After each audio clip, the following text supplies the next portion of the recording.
بناؤ سنگھار ہے، زیور ہے، تو اس کی زینت نہ ظاہر کریں، مگر اب یہ یہاں تفصیلی آئی ہے، جو محرم ہے ان کی تفصیل، اور میں بیان کر چکا ہوں محرم وہی ہے صرف جن سے کبھی کسی حال میں شادی نہیں ہو سکتی، بھائی سے کسی حال میں شادی نہیں ہو سکتی، باپ سے، دادا سے، چچا سے کسی حال میں شادی نہیں ہو سکتی، ماموں سے کسی حال میں شادی نہیں ہو سکتی۔ ہاں چچا کے بیٹے سے ہو سکتی ہے، وہ نامحرم ہے، ماموں اور خالہ کے بیٹے سے ہو سکتی ہے، وہ نامحرم ہے۔ تو فرمایا کن کے سامنے ظاہر کر سکتی ہے؟ الا لبعولتہن، سب سے بڑھ کر تو شوہر، او آبائہن، اور یہ آپ نے باپ، اچھا باپوں میں نوٹ کی دیے، باپ حقیقی ہو، اخیافی ہو، اللاتی ہو یا رضاعی ہو، یہ چاروں قسم کے باپ اس میں شامل ہیں۔ جس عورت نے دودھ پلایا تھا اس کا شوہر بھی باپ بن گیا۔ او آبائے بعولتہن، اپنے شوہروں کے باپ، یا ابنائہن، ان کے اپنے بیٹے، بیٹوں میں بھی آئیں گے چاروں، اللاتی، اخیافی، عینی اور رضاعی۔ او ابنائے بعولتہن، اور اپنے شوہروں کے بیٹے، ہو سکتا ہے شوہروں کی اور بیویاں بھی ہوں تو ان کے بیٹے بھی، جو ستیلے بیٹے ہیں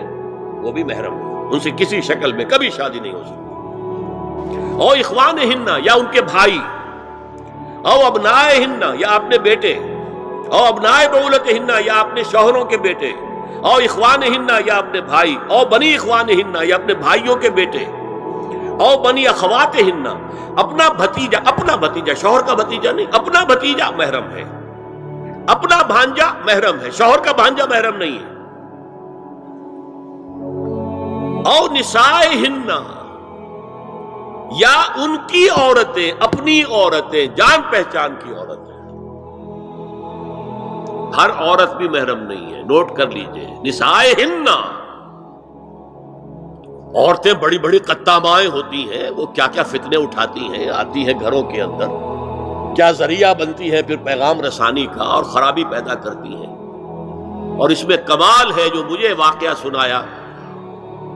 پروفیسر یوسف سلیم چشتی مرحوم نے سر سید احمد خان کے بارے میں۔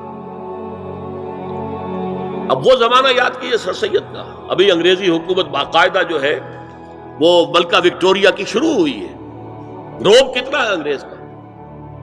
اور لیفٹیننٹ گورنر جو ہے یو پی کا وہ کہتا ہے سر سید احمد خان سے کہ ہماری میری بیگم آپ کے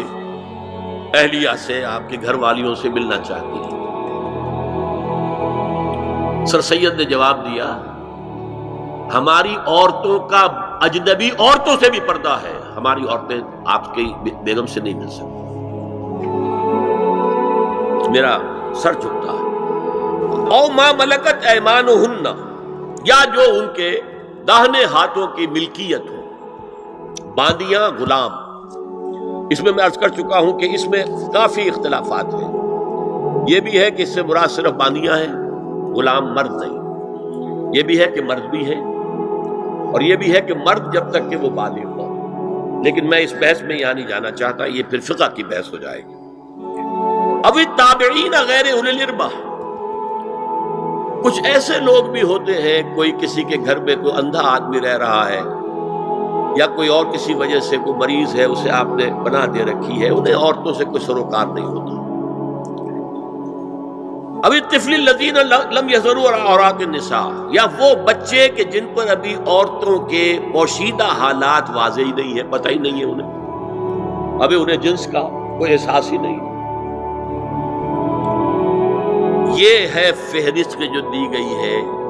کہ جن کے سامنے عورت کھلے چہرے کے ساتھ اور اپنی جو اضافی زینت بھی ہو، کوئی زیور وغیرہ یا کوئی بھی سرما وغیرہ ڈالا ہوا ہے، یا کوئی سرخی کوئی لگائی ہے معمولی سی، تو اس کے ساتھ آ سکتی ہے، اور یہ وہ رشتے ہیں کہ جن سے کسی حالت میں بھی نکاح نہیں ہو سکتا، لہذا وہ ذہن ادھر جاتا ہی نہیں ہے، نارمل آدمی کا ذہن ادھر جائے گا ہی نہیں۔ ہم رہ رہے ہیں کہ اب نارمل فضا کے اندر، جس کو میں نے کہا انسیسٹ بڑھتا جا رہا ہے، اس کی مثالیں ہمارے معاشرے کے اندر بڑھتی چلی جا رہی ہیں۔ وَلَا يَضْرِبْنَ بِأَرْجُلِهِنَّ لِيُعْلَمَ مَا يُخْفِينَ مِنْ زِينَتِهِنَّ، اور چلتے ہوئے اپنے پاؤں زور سے نہ مارے کہ ان کی زینت ظاہر ہو جائے. اگر کوئی پازیب پہنی ہوئی ہے، کوئی جھنجھنو وغیرہ ہے، تو اب اگر پاؤں مار کر چلے گی تو خام خواہ ذہن جائے گا بیٹھے ہوئے کا کہ کوئی خاتون جا رہی ہے، پلٹیں گے، دیکھیں گے، نگاہ دیں گے. یہاں تک اس کے علاوہ یہ بھی ہے، تعطر کے بارے میں فرمایا ہے کہ اگر عطر لگا کر کوئی عورت گھر سے نکلی ہے، اذا استعارت المرأة فمرت على القوم ليجدوا ريحها فهي كذا وكذا قال قولا شديدا. اس ابو داؤد کی روایت حضور نے فرمایا جب کوئی عورت عطر لگا کر، خوشبو لگا کر نکلتی ہے کہ لوگ اس کی خوشبو سونگیں یا اس پر مطلع ہو جائیں تو ایسی ہے، ایسی ہے. بہت سخت الفاظ حضور نے استعمال کیے کہ جس کو راوی نے نقل نہیں کیا.